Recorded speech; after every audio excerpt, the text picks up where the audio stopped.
You know a subject that's entirely original and not at all overdone by the artistic community? Zodiac. I really have a thing for stars and the constellations. I always have.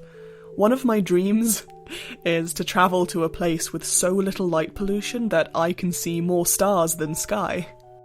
Even though I grew up in the countryside, I was near enough to a town that I would only be able to see the brighter stars. I could, see a lot of them, I could make out the big constellations, but I've never been lucky enough to ever see the Milky Way. I've just never travelled to the right places. I've also really always loved the concept of the Zodiac. I don't particularly believe in it, but I do enjoy it, and I think it's fun. For me, it's in the same category as tarot cards. I don't do anything with them often, but when I do, it's more of a reflection tool rather than a to-do list. A large part of me has always wanted to do my own imagining of the Zodiac, but it's been done so many times and by so many different wonderful artists that I've never really known what to do for it myself. Until a few years ago. I stumbled across a Tumblr post, one of those the signs as blank posts. I'd seen countless of them over the years, ranging from sweet to downright strange, but this one stood out to me. Each sign had a description of its own creature, unique and unnerving and cryptically written like they were eldritch horrors. I instantly got vivid ideas for a few of them, how they would look and move and the environment that they would be in. Some pieces, I even had everything right down to the composition as a fully formed piece in my head. But I never felt like I could accomplish what I wanted with the skills that I had at the time. I even tried a couple of times, but those sketches have been lost in numerous old sketchbooks, never to be seen again by the light of day. Finally, after a good few years, I remembered that post, and I felt like I could give it a go. And I felt like this project would still be a really useful challenge. After all, I don't draw monsters and full compositions often. I still wanted a series project that let me draw the darker themes that I wanted, but I also wanted to give myself a time frame that worked for me, especially because this project has been stuck in my mind for so long. Somehow, I don't know why, but it really means a lot to me. I really want to do it right. I really want to make something that I'm really proud of. And so, it begins. My version of Zodiac as eldritch horrors. Aries. A harbinger of death and ill tidings. A spectre of ill fortune across almost every culture on Earth. Very pettable. When designing the character, I definitely wanted to incorporate a ram skull. The skull, specifically, since the prompt mentioned death as well. I've kind of always loved the look of animal skulls, and whenever one of my friends would do studies on them, one of my friends did fantastic studies of animal skulls. I was always so blown away by them, and I just think they look really cool. Again, I was never really one for drawing those, because there would be a lot of detail on them that I would always be too afraid to approach. But hey, this project is for, giving myself a challenge and trying out new things, so I think a skull is a good place to start. Not to mention the big, classic curling ram horns would also be very iconic and would make a brilliant silhouette. With the harbinger of death in mind, I thought about how the long skull could work pretty well as a Plague Doctor-style mask.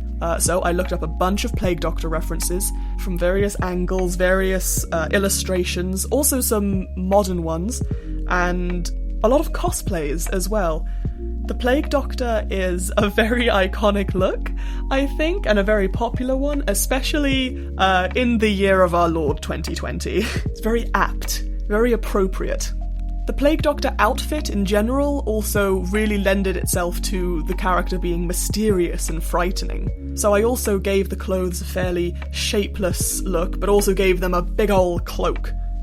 Because again, these are just the things that came to my mind to begin with, and for some reason I just saw them wearing a big billowing cloak, I wanted them to be fairly shapeless. I wanted the skull to be the main thing that you notice. As if a big ram skull wouldn't be the first thing you notice naturally. Speaking of the cloak, I also put a large amount of fur or wool, I guess, on the top trim, because frankly that was the only way that I could make this creature look remotely pettable, like in the description. I'll tell you right now that I find out as the Zodiac series goes on that you really have to pick and choose sometimes which elements of the design you want to bring forward and which elements of the quote you want to focus on. I am happy with the fur trim though, because it also adds something to the silhouette. It makes the shoulders look very much broad and very imposing. Aries is a fire sign, and it is also seen as one of the most chaotic.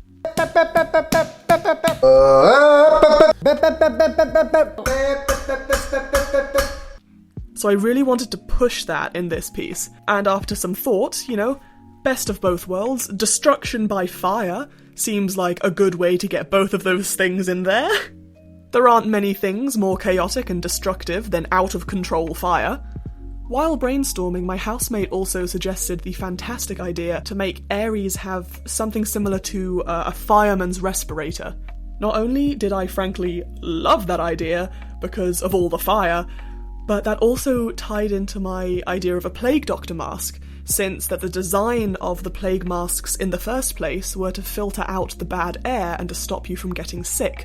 Plague doctors, they had some thoughts back then. They had some theories. With the loose clothes and the skull giving the body a 14th century kind of vibe, mixed with the modern design of a fireman's respirator, it just creates such a fantastic contrast, and I'm really happy that I put as much detail into it as I did. Respirators and gas masks in themselves are, they're unnerving, they're intimidating, you can't quite put your finger on it, and it's a very, irrational fear.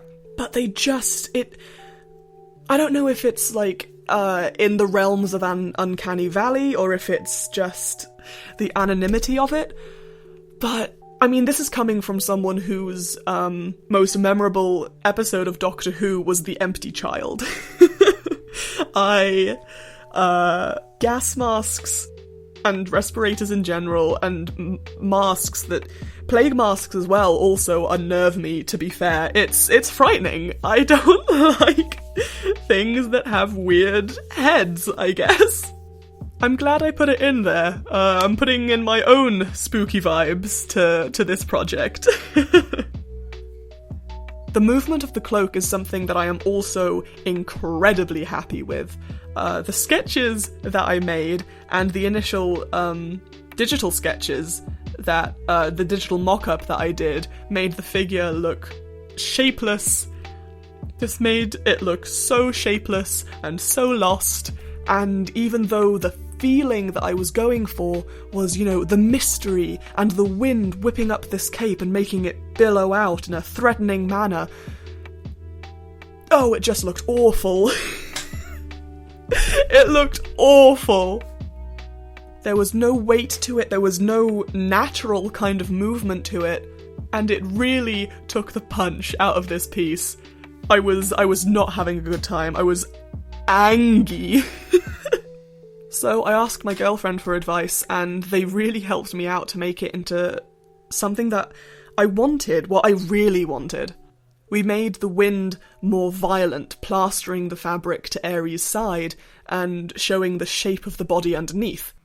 The fact that the body is so still, while, the cloak itself is so violently being moved, it really gave the look that I wanted. It really made it scary. It just really worked for the pose that I was going for. It just really worked to show the atmosphere that I wanted. In the end, what I have learned is that references are always your friend. It may be tedious or awkward to look up specifics and to look up certain poses or the ways that certain fabric move in certain ways, but in the end it creates a much better piece and a much better end result, and you can really be proud of it. Just use references. Just look for references. The first thing my girlfriend said to me when I said, hey, I'm really having trouble with this piece and I'm getting frustrated, was, well, have you looked at any references? And I was like, no! Shut up! As I said before, the design itself is pretty simple, but what I wanted was the atmosphere to be the main thing that stands out. The foreboding, the looming threat, and the distinct sense of chaos and fear and death that hangs in the air. Looking at it, I think that I think I'm happy with how it turned out. The silhouette itself is what's so striking. I mean, if you saw this figure on the horizon with, like, the glow of flames in the background, man, you would definitely get a chill up your spine.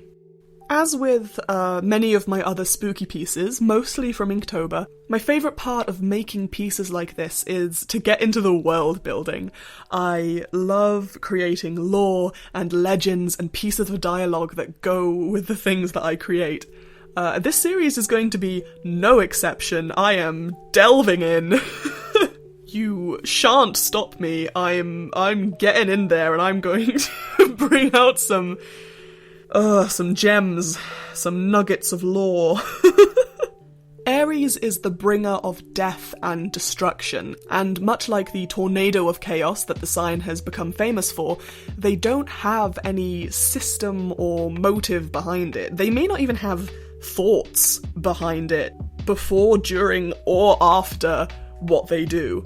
When they destroy things, it's not even just because they can, they just do. It's like an instinct, a nature. It's utterly random, it's all up to chance.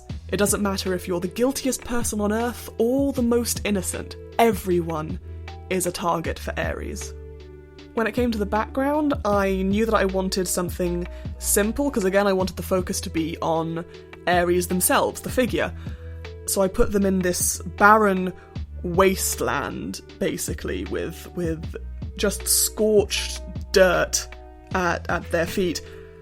And I think that's because I already wanted Aries to have come through this area. I wanted them to be, like, on the outskirts of their next target, having just come through, having destroyed everything behind them. I'm really happy with how it turned out. I love the amount of detail that I was able to put in it, like all of the lines and crevices that are on the skull, the depth of, like, the tube of the respirator, and like the indents of the horns and all of that sort of thing. The dirt on the feet. I was really proud of the feet for some reason. I really wanted to draw bare feet well, and I was like, well, if they're bare, if their feet are bare all the time, it's got to be caked in dirt and ash and just all sorts. And I'm really happy with how it turned out. It's a really morbid thing to think about, but I really like how it ended up. This first piece was a fantastic start to this series, and I'm so excited to get into the others. I feel so inspired, and I'm so glad that I'm not giving myself a time limit on these. That's the one thing I always have trouble with Inktober, is that you have to have it done. Of course, you can take longer if you want to, but there's always the thing at the back of my mind that says, you're already behind, you have to keep going.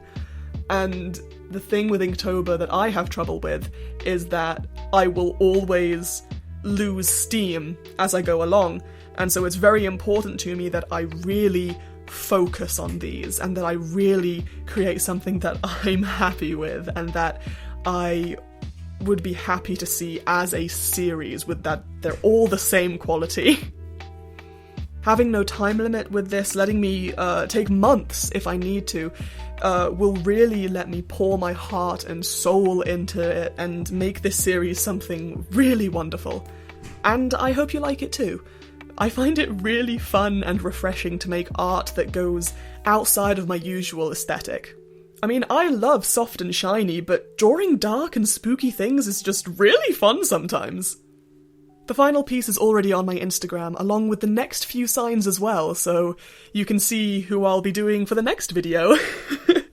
I usually post a lot more on my stories, and usually show progress pictures there too, so, you know, you can stay in the loop about what's going on. Now, you may have noticed I've updated my art for videos and also changed the music. This makes everything seem more coherent to me and, you know, makes everything seem more together, if that makes sense. So I hope folks don't mind. I've been really wanting to up my, you know, production quality, as it were, for a while now, so I thought the start of an art series would be a good place. Good a place as any to start, I reckon. An art series. And this series is going to be extra special as well, because I'm planning to end each one with a small animatic, including all the world-building lore that I came up with, as if they were entries into an old-timey, cryptid guide or something. Like I said, I really like doing world-building and writing pieces of, like, legend for each of these zodiac signs was was a big part of the fun that I've had with them so far. It's a little silly perhaps, but it was really fun to do, so thank you if you've made it this far. That means a lot. But yeah, that's pretty much it. All my links are in the description, as well as the original Tumblr post that gave me so much inspiration. And yeah. As always, take care, stay safe, and don't worry, you're going to be amazing.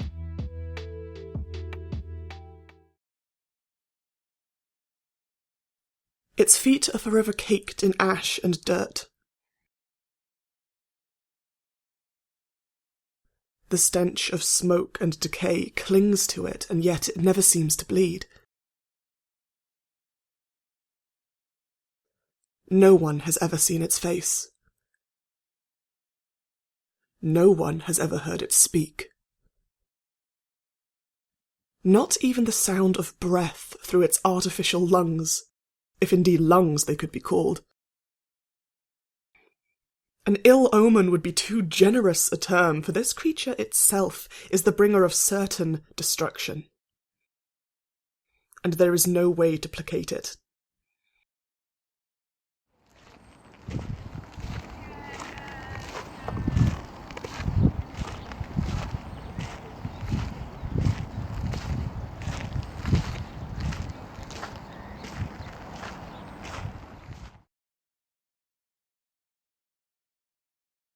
If you see it standing on the horizon, I pity you, for it is already too late.